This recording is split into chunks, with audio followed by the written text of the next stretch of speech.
ino mazana fa hoe ny azy efa vita fa nyreharehany teny mahita ny lahy iny tafita jerereto izy manao viveriny ainy fitiavan-janaka de le hoe lanaka nanjary tsy ainy tsy atoro azy ny ditra fefa deo izy ny ala fa ny apitsona ono tinotsilovina amy fara de ndray izy be ka fara fa tany rananaba tsiriny izy fa solafahana tongiara aby raha nety ariony de mba naveriny ko ny ora ahafahany nanitsy an'izay nataony goragora fenao mbola tanora fa na denany sady ny tinangeony le retsy no amotsina rora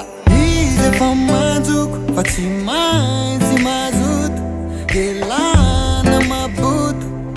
tiany izy efa manjoko fa tsy maintsy mazoto de lana maboto tiany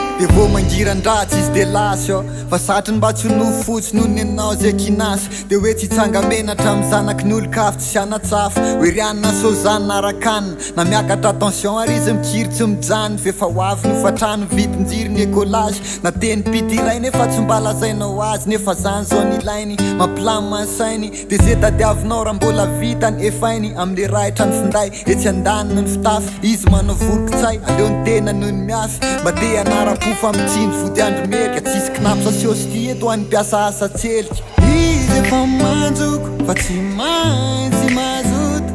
de lana maboto tiany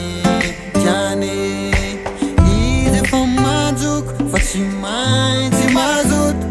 de lana maboto tiany